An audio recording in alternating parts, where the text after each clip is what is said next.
Boa noite a todos.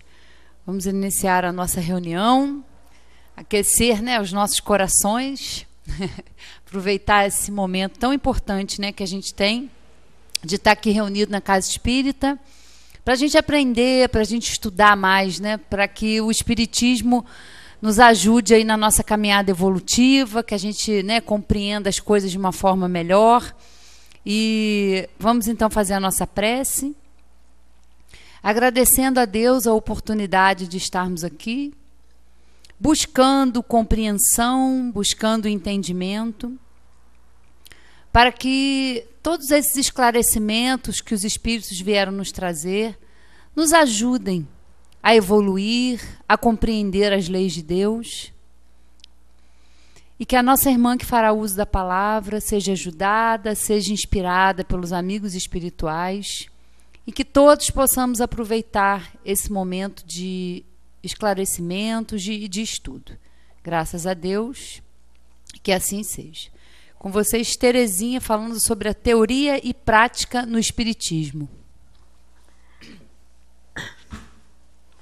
Boa noite a todos, Mais um, como a Valéria falou, mais um domingo, mais uma oportunidade de estudo. E também mais um ano, que a nossa casa vai fazer agora, nessa semana, 99 anos. Então, eu aproveitei o layout aí que o Washington, o nosso irmão da casa, fez, para a gente lembrar, para a gente relembrar sobre o compromisso, do Centro Espírita, de acordo com a visão de Herculano Pires. Ele diz que no desempenho da sua função, o Centro Espírita é, sobretudo, um centro de serviços ao próximo, no plano propriamente humano e no plano espiritual, Esse é o compromisso do Centro Espírita, que tem, como missão a seriedade de passar, a doutrina espírita, de, propagar a doutrina espírita. Bom, e aí, também pensando nessa questão em relação aos compromissos, que temos com a doutrina espírita, que a casa tem, com todo aquele que abraça a causa, eu pensei em falar sobre a teoria e a prática no espiritismo. Por que isso? Porque, assim, uma das coisas que tem me incomodado muito ultimamente, incomodado a minha pessoa, tem sido em relação à comunicação dos espíritos, dos desencarnados, que vêm em nossa casa em busca de ajuda, nas reuniões mediúnicas. E, assim, às vezes a fala deles me deixa, assim, bastante perturbada em relação a mim mesma, não é em relação a ninguém. Porque quando eles falam, dizem que foram enganados em outros momentos por uma mensagem religiosa, que quando eles, ao desencarnar, se depararam com outras realidades, eles se sentem enganados.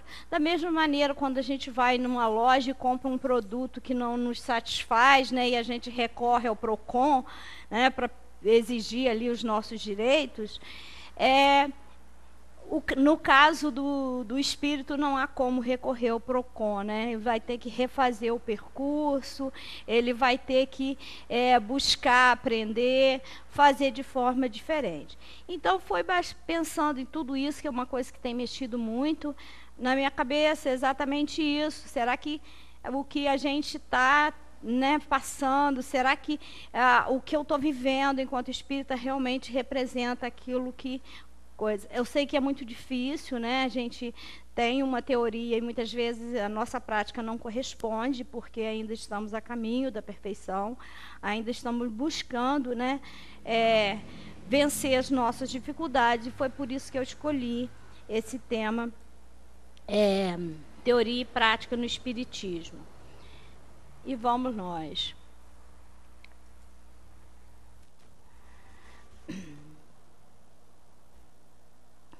Aí eu comecei, com a mesmo, só que aí eu já tinha feito, depois eu falei, vou pegar o cartaz do que o Washington fez. Centro Espírita Friburguense, 99 anos, a fundação em 15/6/1920. E aí está o mesmo pensamento, né? No desempenho da sua função, o Centro Espírita é, sobretudo, um centro de serviços ao próximo, no plano propriamente humano e no plano espiritual. Continuando. Teoria e prática, né? Elas têm que estar vinculadas, elas têm que estar unidas, né? Porque a teoria desvinculada da prática, ou a prática desvinculada da teoria, muitas vezes nos leva a grandes equívocos, né? Então, aí a teoria e a prática no Espiritismo. E aí a gente vai ver, porque esse termo teoria, ao longo do tempo, ele sofreu muitas alterações, né? E cada povo tem uma diferença, então vamos observar o significado da palavra ao longo do tempo. O termo teoria vem do grego teoria, né? E tem vários significados. Na origem designava o ato de ver e de ser visto em locais abertos a todos, tais como o templo, o circo, em espetáculos e cerimônias públicas. Então, era a visualização, o ato de ver e ser visto, né, dentro de um templo, dentro de uma instituição pública, né? Ou de não só instituição, mas de que fosse um ato em que agrupava um número significativo de pessoas. Pode ser também, então não era uma coisa particular. Pode ser também a ação de contemplar, ter uma visão do espírito. Os gregos, de maneira nenhuma, opunham, como hoje, teoria e prática. Então, na Grécia, eles não tinham essa visão que hoje é destinada às palavras. Teoria e prática hoje são quase coisas opostas, né? Os gregos não tinham essa visão. Também tem ainda, ao longo do tempo, esse significado. O conhecimento teórico, em toda a antiguidade clássica grega, era entendido como a contemplação da verdade. Então, teoria era tido como uma contemplação da verdade, e aí a palavra era aletheia, né? Uma verdade em si mesmo. Então, teoria é como se contivesse em si mesma uma verdade. A supremacia do conhecimento teórico sobre o prático ou técnico provém do fato dele ser útil em si mesmo, independentemente de sua aplicação exterior. É por isso que ainda, em muitas culturas, ainda se valoriza muita teoria, né? E esquece-se, ou pouco valoriza a prática, porque na antiguidade clássica era dessa maneira que era vista. Agora vamos para hoje, né? Porque foi evoluindo ao longo do tempo. O vocábulo teoria hoje é usado, em geral, como oposição à prática, a ponto de muitas pessoas dizerem que a teoria na prática é outra, né? Quem já não ouviu esse dito popular aí, né? A teoria na prática é outra. Porque a gente tem um discurso, mas, na verdade, quando a gente vai colocar aquele discurso em prática, a gente faz totalmente de forma diferente. Com isso, não são poucos pensadores que acabam dando mais importância à prática do que a teoria. Os homens práticos ganham cada vez mais notoriedade, principalmente pelas suas aparições nos veículos de comunicação de massa. Então, muitos pensadores, ao longo do tempo, né, vão considerando, principalmente mais na atualidade, a prática como, às vezes, superior à teoria.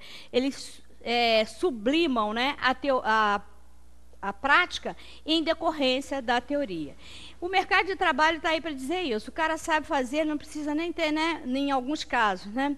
Eu falo muito isso em questão da minha profissão, que sou professora.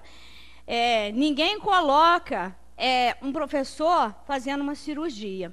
Mas o cara tem qualquer diploma lá, é o tal do notório saber, ele está habilitado para dar aula, porque todo mundo pode fazer qualquer coisa, porque todo mundo pode ser professor.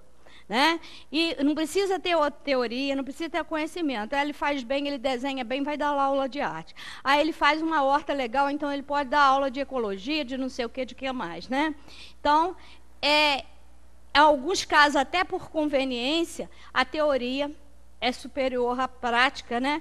Porque, dependendo dos interesses, a conveniência que seja só o teórico, porque seja só a prática, porque o teórico, às vezes, ele estudou mais, ele tem um conhecimento acadêmico maior, ele vai exigir um salário mais adequado, ele vai, né? Então, isso daí é uma questão que até na vida prática, às vezes, né, vamos dizer, sublima a prática em relação à teoria. Mas a gente vai ver isso aí agora dentro da doutrina, né? A teoria do espiritismo. Onde se encontra a teoria espírita? A teoria espírita encontra-se nas obras básicas, o Livro dos Espíritos, o Livro dos Médiuns, a Gênese, o Céu e o Inferno e o Evangelho segundo o Espiritismo, e nas obras complementares. Que obras complementares são essas? O que é o Espiritismo, Viagem, são outras, a Revista Espírita, né? Eu não citei aqui, mas são essas obras que também foram escritas por Kardec, obras póstumas, muitas que foram publicadas até pós a vida dele, né? Então, por isso, obras póstumas. E temos o caso da Revista Espírita, que foi uma obra que foi não só produzida, mas publicada junto com, né, no mesmo período que as obras básicas. Essas são as complementares. Qual a relação entre teoria e prática no Espiritismo? Como que a gente pode relacionar, né, a teoria e a prática? É comum escutar: você frequenta todos os estudos que o centro oferece e nunca trabalhou? Você participa das reuniões mediúnicas e ainda não trabalha? Você precisa trabalhar, senão será presa fácil dos espíritos. Você precisa aplicar passe, senão suas energias vão ficando paralisadas. As suas dores nas costas são devido à energia acumulada. Isso é muito coisa popular, isso é uma cultura que não tem fundamento, a gente vai ver isso. Aplique passe e os seus problemas serão resolvidos. Como se fosse dessa forma, né? Parece-nos que a maioria das pessoas estão mais preocupadas com a prática do que com a teoria. Dá-se a impressão de que quem não aplica passe não participa de um trabalho de desobsessão e não é espírita. E a gente sabe que não é dessa forma. Quando se fala de prática aqui, não é só da passe, não é isso, né? Aliás, ser espírita, a gente é muito mais espírita, se não deveria ser, no mundo do que aqui. Né? É quando a gente encontra alguém e a gente ajuda, dá uma palavra de conforto, é quando faz uma prece. Então, a prática espírita não é essa aqui. Essa daqui tem hora marcada, né? A gente faz em determinado momento. Tem valor? Claro que tem. Mas não é porque frequenta a casa, porque não dá passe, que você não é espírita, que nós não seremos espíritas. Pelo contrário, nós teremos que mostrar a nossa atuação no mundo, enquanto, né, ali que vai exatamente nós vamos fazer a diferença, né? Então, isso daí são, vamos dizer assim, são falácias, não tem fundamento isso. Porque às vezes a gente encontra uma pessoa que logo de imediato chega no centro, né, sem ter a teoria, e que já quer logo ir para fazer a mediúnica, que enfim, quer fazer. E a gente sabe que isso tudo é um processo, né? Não é cheguei agora, não tenho conhecimento nenhum. Dá a boa vontade conta? Claro que conta. A intenção conta? Claro que conta. Mas é necessário de teoria e prática estarem vinculadas. A teoria deve sempre vir antes, porque é dela que as ideias emergem e se estabelecem os princípios de uma doutrina, de uma ciência ou de um sistema filosófico. Para praticar é necessário conhecer, senão a gente vai ficar no ensaio e erro, né? E quando se trata principalmente, né, da nossa religiosidade, da nossa religião, a gente não pode ficar no ensaio e erro. A gente já faz isso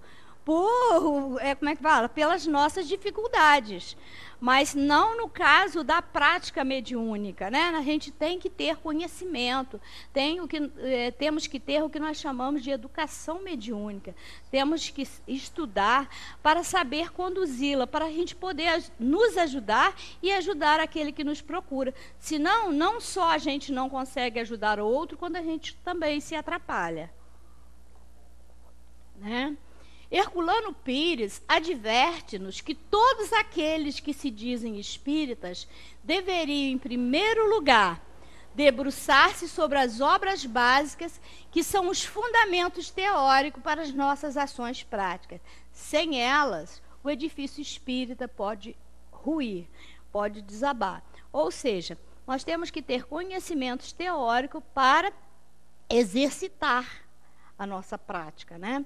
É como se a gente não tem essa teoria, esse conhecimento, é a mesma coisa que a gente construir uma casa sem o alicerce, né? A qualquer momento pode ruir. Agora, como obter um embasamento teórico sustentável? Bom, a teoria ela é importante, mas é necessário não ficarmos apenas na teoria, né? A gente não pode se deter apenas nela, porque senão seremos meros repetidores, papagaios, né?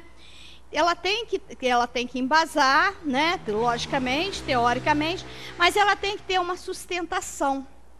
Essa teoria está sustentada na nossa prática, né? E aí, como a gente vai adquirir esse embasamento teórico que possa sustentar uma prática realmente efetiva?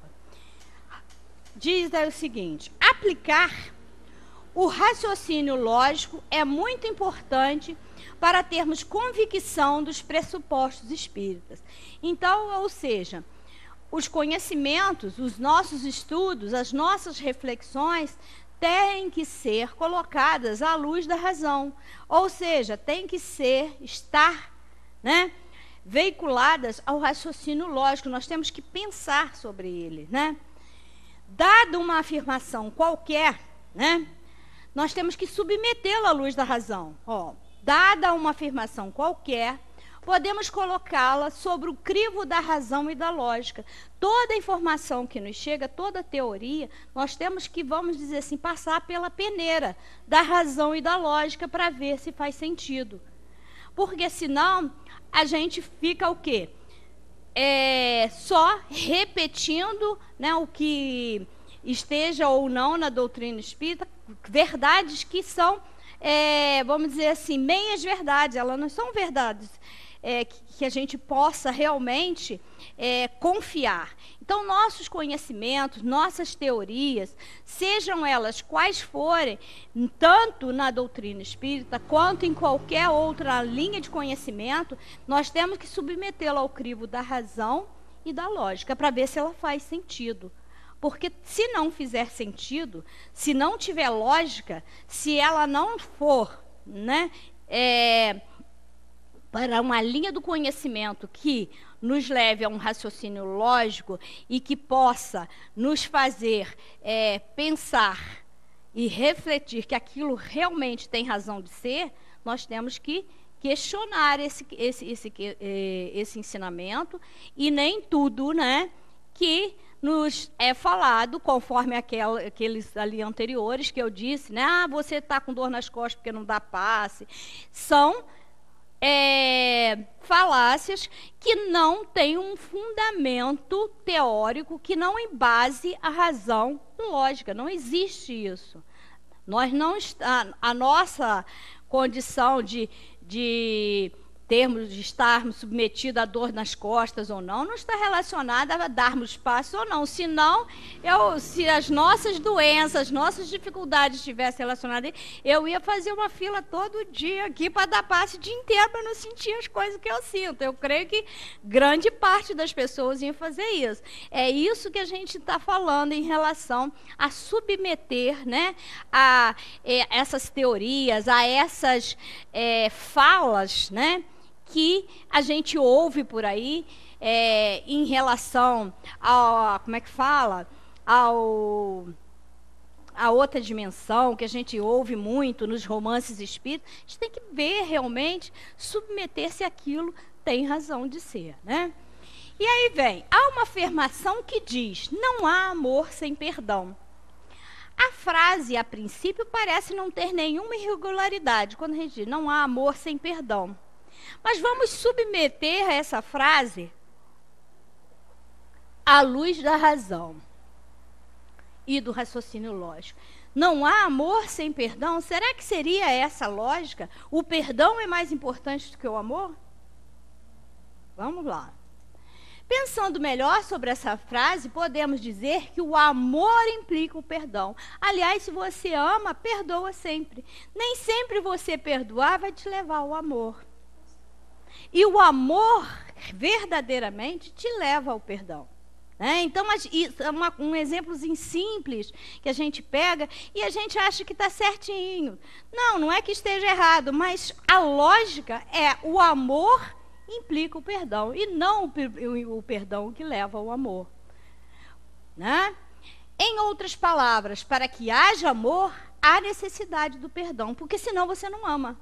Você perdoar não quer dizer que você ama. Mas você amar verdadeiramente significa que você perdoa. Tomemos a descrição do amor em o Evangelho segundo o Espiritismo, E vem aí. O amor resume toda a doutrina de Jesus, porque é o sentimento por excelência. E os sentimentos são os instintos elevados à altura do progresso realizado. Então, o amor é o sentimento por excelência, é o sentimento máximo, que nós humanos podemos sentir. No seu ponto de partida, como que foi esse desenvolvimento para a gente chegar até o amor? No seu ponto de partida, o homem só tem instintos. Mais avançado e corrompido só tem sensações. Mais instruído e purificado tem sentimentos.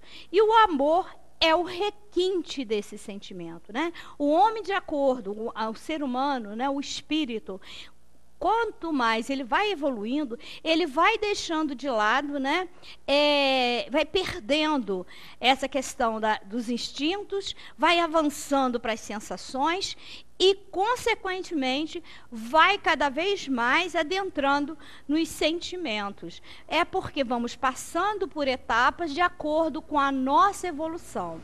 Quanto mais evoluído, mais sentimentos temos. Quanto menos evoluído, mais próximo aos instintos nós estamos. Então, o instinto é necessário até para a sobrevivência. Mas quanto mais vamos nos aperfeiçoando, mais vamos purificando os nossos sentimentos. E o requinte, quer dizer, o sentimento mais elevado que sentimos e alguém pode sentir por nós, é o amor. E aí continua, não o amor no sentido vulgar do termo, mas esse sol interior que reúne e condensa em seu foco ardente todas as aspirações e todas as revelações sobre-humanas. Ou seja, foge àquele lugar comum desse amor que ainda está muito materializado. Quando se fala desse amor requintado, ele está numa camada muito mais acima daquilo que a gente possa, às vezes, imaginar ou sentir. E dizem, e eu acredito que sim, realmente, claro, com as exceções, que o amor mais purificado que temos na Terra, enquanto espíritos, é o amor materno, com algumas exceções que a gente sabe que tudo tem, as regras às vezes têm algumas exceções, E se falarmos de amor supremo, é o amor divino, mas que nós ainda estamos muito longe de senti-lo e de praticá-lo. Continuando, a lei do amor substitui a personalidade, ou seja, o eu, pela fusão dos seres e extingue as misérias sociais. Não que a gente vai deixar de ser a gente, mas a gente se preocupa e a gente sente pelo outro aquilo que a gente sente por nós mesmos. Tanto é que o primeiro mandamento é amar a Deus sobre todas as coisas e ao próximo como a si mesmo. Nesse momento em que eu amo ao meu próximo como a mim mesmo, há uma fusão dos seres. É porque eu não consigo distinguir quem está, quem é prioridade. Se eu amo em pé de igualdade, não há prioridade entre mim e aquele a quem eu amo, Isso a gente está muito distante, mas esse que é o verdadeiro amor pregado pelo Cristo, Feliz aquele que, sobrelevando-se à humanidade, ama com imenso amor os seus irmãos em sofrimento. Feliz aquele que ama, porque não conhece as angústias da alma, nem as do corpo. Seus pés são leves e ele vive como transportado fora de si mesmo. Ou seja, o amor é capaz de nos fazer flutuar, né? É capaz de nos transportar, de termos pés tão livres e tão leves, que é capaz de nos fazer sentir fora de nós mesmos. A gente ainda não está nesse nível de amor, mas com certeza, quando a gente consegue fazer alguma coisa pelo próximo, que é o bem, que é aquilo que realmente, vamos dizer assim, transforma esse ser num ser mais feliz, essa felicidade é muito mais sentida por nós mesmos do que o bem que fazemos ao outro. Esse bem vem até nós de uma forma tão forte que, na verdade, nós temos que agradecer a oportunidade de fazer o bem por alguém. Porque quem é mais recompensado nesse momento é aquele que faz, e muito menos aquele que recebe. Né? A alegria é muito maior, a satisfação é muito maior para aquele que faz, para aquele que realiza. Por isso a gente se sente tão leve. Né? Eu creio que todos nós já passamos por uma experiência dessa, em de sentirmos leve, de sentirmos realmente felizes por ter proporcionado a alguém alguma coisa de bem. Né?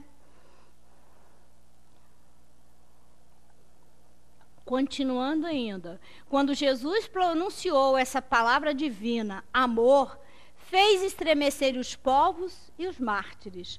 Ébrios de esperança, desceram ao circo. Neste texto, o amor não precisa do perdão. O amor basta a si mesmo. O amor não é renúncia, não é sacrifício, porque quem ama faz tudo desinteressadamente. Esse trecho foi tirado do Evangelho segundo o Espiritismo, no capítulo 11, o item 8, né, das instruções dos Espíritos à lei do amor. Então, o amor, ele perdoa, ele está acima de qualquer circunstância. Por isso que não é o perdão que leva ao amor, mas sim o amor que proporciona o perdão e todas as boas sensações que podemos ter a partir do momento em que amamos e nos sentimos amados. Né? E aí, como esse exemplo de amor, como esse exemplo de relação entre teoria e prática, né, no Espiritismo, mas não só no Espiritismo, como toda religiosidade, como toda religião deveria ter, né, que é esse encontro, conforme eu coloquei ali naquele conjunto, né, na união dos conjuntos teoria e prática devem caminhar junto, eu peguei a parábola do bom samaritano, para a gente pensar sobre teoria e prática, independente de qualquer religião, mas na nossa visão, aqui espírita, né? Por que Jesus, todo mundo conhece a parábola do bom samaritano, né? Que era aquela pessoa que foi encontrada ferida, né? Vou contar mais ou menos assim, e que por eles passaram 3 pessoas, né? E cada uma delas teve uma ação ou uma reação diferente. E isso aí exemplifica muito bem teoria e prática. Por que Jesus, né, ao falar dessa parábola, né, quando ele anunciou essa parábola, por que ele lembrou-se de colocar em primeiro lugar o sacerdote? Que foi aquela primeira pessoa que passou e encontrou aquela pessoa ferida ao largo do caminho. Explicação. Porque ele representa, né, o sacerdote, representa aquele que deveria ter o seu coração pleno de amor, de caridade, de benevolência. No entanto, ele esqueceu os compromissos assumidos e, temendo também ser assaltado, receando atrasar-se nas suas obrigações do templo, passou ao largo, fingindo não ver a pobre criatura. Então, o sacerdote é aquele que tem a teoria, mas na hora de realizar a prática, ele não faz. Então, ele tem o conhecimento, né? Ele, por medo, ou até mesmo por achar que as obrigações no templo eram mais importantes do que a ajuda àquele irmão que estava em sofrimento, ele passou como não se, fingindo não ter percebido aquele pobre homem que ali estava ferido. Depois citou Jesus o levita. Por quê? Por que depois do sacerdote veio o levita? Porque ele tinha condições e meios de dar toda a assistência ao necessitado. Ele também, por temor, descuido, lembrou-se apenas de si e seguiu o seu caminho. Ele tinha condições materiais de ajudá-lo, ele tinha como fazer alguma coisa por aquele que ali estava em sofrimento. Mas ele pensou só em si mesmo. O egoísmo falou mais forte, né? O eu falou mais forte e ele seguiu o seu caminho. Também tinha como dar, tinha porquê e como fazer alguma coisa e não fez. Veio depois o samaritano. E aí, o samaritano já era o que se esperava de que não ajudasse, né? Por quê?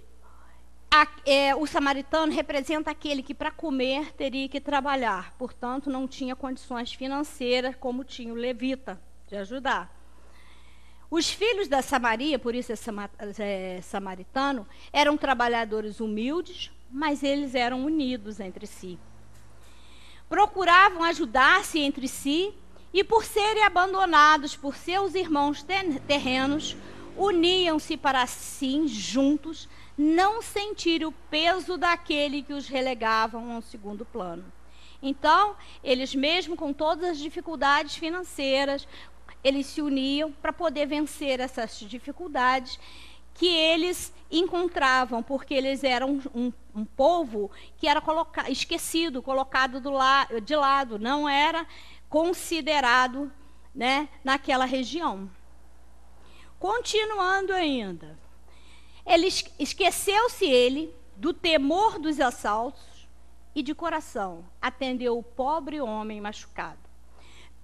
Prestou-lhe toda a assistência e ainda tirou da sua sacola as moedas que lhe assegurariam uns dias de assistência e de comida farta naquela hospedaria, dizendo também que voltaria para, caso o dinheiro não bastasse, completar para que nada faltasse àquele homem. Então ele não só atendeu, colocou, né, em cima do animal, levou até uma hospedaria e chegou lá, né, curou suas feridas, tudo, levou até lá e pediu para que o dono da hospedaria cuidasse, alimentasse, desse assistência e que se o dinheiro que ele ofereceu naquele momento que ele tinha não fosse suficiente, que quando ele retornasse, ele cumpriria, ele pagaria, complementaria essa dívida. Lembrando que até alguns anos atrás, palavra valia mais que documento hoje, né? Então, hoje se falar, palavras ao vento, né? Mas naquele tempo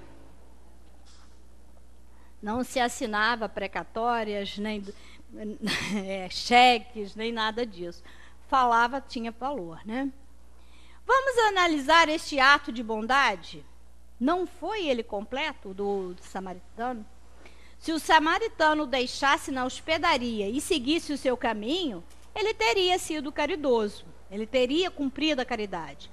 Mas não no sentido amplo, no sentido total, como aquele foi feita por ele. Ele pensou em tudo, preocupou-se com a recuperação do homem e quis lhe assegurar tudo de bem. Não é tudo de bom, tudo de bem. Porque bem e bom são diferentes, né? Bom não significa que é bem. E nem sempre bem é bom, né? Porque às vezes o que nos faz bem é o puxão de orelha, né? Então, a parábola do bom samaritano nos reafirma a máxima: fora da caridade não há salvação. É, portanto, imprescindível dizermos que ajudar ao próximo é mais meritório do que pregar falsas morais hipócritas. Por quê? Muitas vezes, né, nós Falamos, temos um discurso muito convincente, mas que a prática está totalmente desassociada dessa nossa fala, desse nosso discurso. E a religiosidade e a religião, ela tem que estar vinculando, primeiramente, conhecimento teórico, mas em seguida a prática daquilo que nós aprendemos. Continuando, o estudo do Evangelho segundo o Espiritismo nos proporciona um entendimento progressista de como devemos atuar na sociedade. A expressão amai ao próximo deve ser interpretada em seu sentido filosófico, sentido amplo, né? Não é apenas da boca para fora. O amor envolve principalmente o respeito e a caridade ao próximo. Não adianta você fazer caridade, dar coisas, se você não respeita o outro. O respeito é uma das maiores caridades que se pode praticar em relação ao outro. Fatores estes, né, o respeito e a caridade, fatores estes que realmente representam um cristão. Como é explicado na parábola do bom samaritano, os que entrarão, como ele diz, alegoricamente, ou seja, né, de uma forma fantasiosa, que diz que entrarão no reino do céu, são aqueles que estendem um braço amigo aos seus irmãos. Então não adianta nada a gente recitar Bíblia, Evangelho, doutrina espírita, nenhum desses conhecimentos teóricos o tempo inteiro, se a nossa prática não condiz com os nossos conhecimentos, com a teoria aprendida, né? Os que renegam a ajuda a qualquer pessoa, julgando com preconceitos que demonstram suas imperfeições morais, não estão seguindo os passos de Jesus. Um cristão, seja ele espírita ou não, deve fazer mais do que cumprir rituais, ler algumas palavras dos livros que contêm ensinamentos doutrinários. Ou seja, para ser cristão é muito mais, né? Ser cristão é muito mais de que decorar, para participar de rituais de outras, né? Conforme tem outras religiões, missas, cultos, etc., cânticos. E dentro da nossa, né? Estudar a doutrina espírita, praticar, né, a mediunidade, aplicar passes, isso tudo é importante, sim, mas sem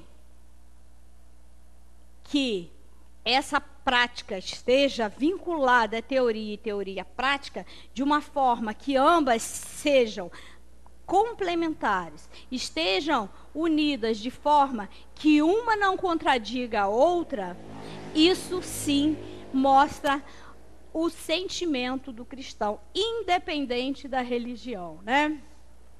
Não adianta nada, né, eu recitar de trás para frente a parábola da mulher pecadora, né, e saber aquilo de cor, né, como é que fala?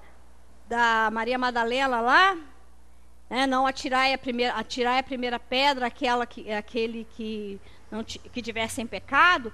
Se eu, ao chegar na rua, encontrar uma pessoa que tem uma opção sexual diferente, uma orientação sexual diferente, eu comece a rir, escandalizar, levá-la a determinada circunstância, não adianta nada, entendeu? A minha prática, eu tenho que respeitar a orientação, a escolha, porque cada um está num trecho do caminho, né?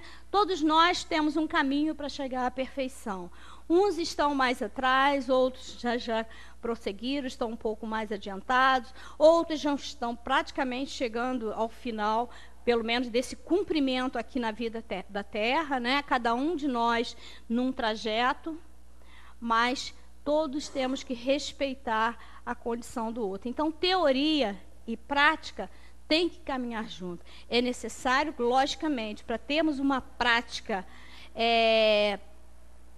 vamos dizer, uma prática que seja aprovada, respeitada, uma prática legal, temos que ter conhecimento. Se não temos conhecimento, nós não conseguimos até seremos perdoados por isso, né? Porque não fizemos as escolhas certas, não tomamos as decisões de uma forma correta, por não termos conhecimento. Então, a teoria é necessária, sim, mas tão logo a adquirimos, ela tem que estar vinculada a essa prática.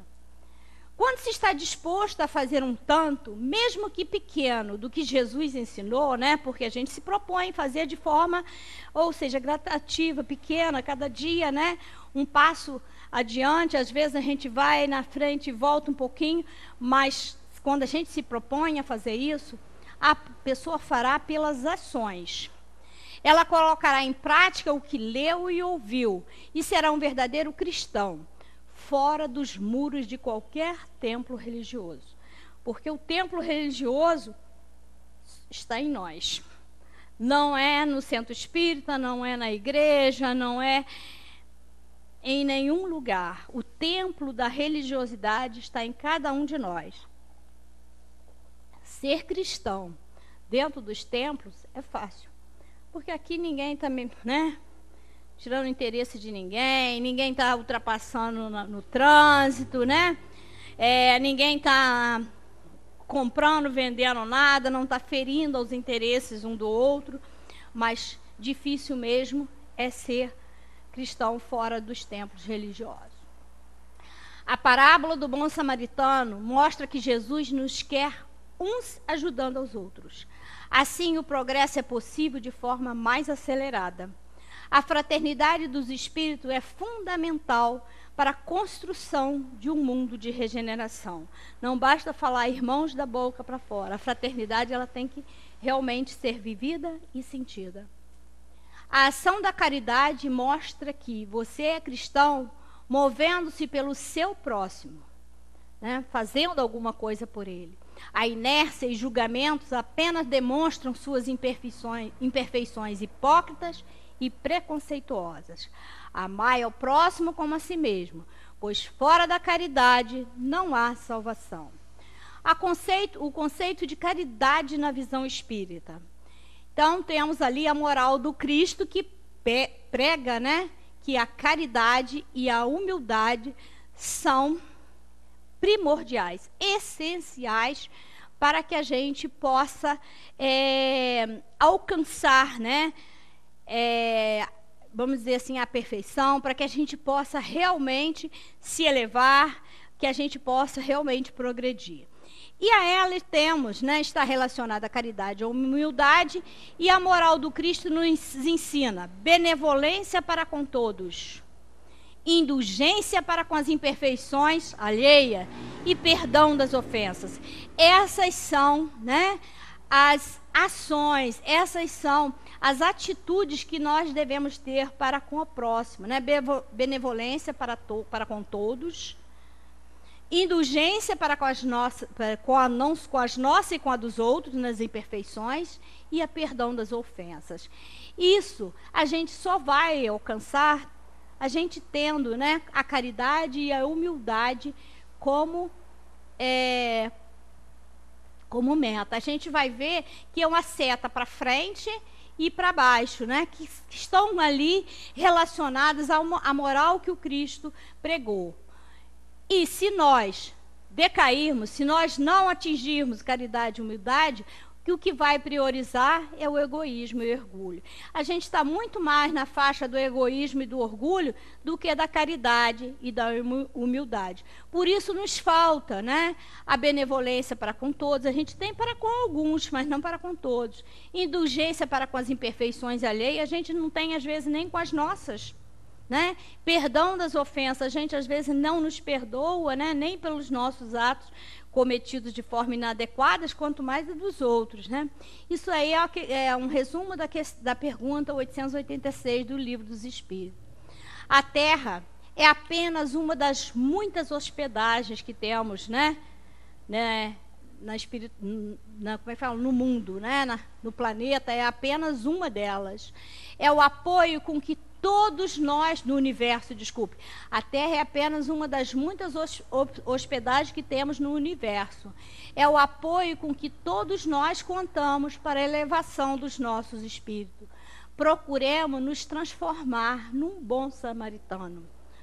Cultivemos e pratiquemos o bem, para que possamos contribuir para a nossa felicidade e a dos nossos irmãos, que, como nós, estão em busca do progresso. Não sejamos sacerdotes dogmáticos que apenas decoram conhecimentos, mas que não os praticam. Não sejamos criaturas vaidosas que, seduzidas pelo poder, cuidam e pensam apenas em nós próprios. Lembremos-nos de que ninguém poderá bastar-se a si mesmo. Todos nós necessitamos de uma mão amiga para nos amparar nos momentos difíceis. E aí, para terminar aqui, né, um trecho do livro Fonte Viva que eu achei muito interessante. A oportunidade de trabalhar é uma bênção. A possibilidade de servir é um obséquio divino. A hora de ajudar os menos favorecidos de recursos ou entendimento é valiosa. O chão para semear, a ignorância para ser instruída e a dor para ser consolada são apelos que o céu envia sem palavras ao mundo inteiro. Então, esses são apelos divinos que Deus, né, nos dá a oportunidade de melhorarmos, e são bênçãos. O trabalho é uma bênção. A possibilidade de servir é uma bênção, de nos melhorar, de crescer, de fazer o outro crescer junto com a gente, né? A hora de ajudar os menos favorecidos, enfim. Isso tudo nos leva, né? São oportunidades divinas que temos de nos melhorarmos, de crescer, de fazer por nós mesmos e fazer pelo outro. Né? Porque não adianta a gente crescer sozinho. É necessário crescermos juntos. Porque enquanto um ainda estiver lá atrás, a gente tem ainda muito que trabalhar, né? Uma boa semana para todos, que Deus possa nos dar muita força, né, para vencer as nossas dificuldades e que a gente possa estar junto novamente domingo, né? E em outras oportunidades.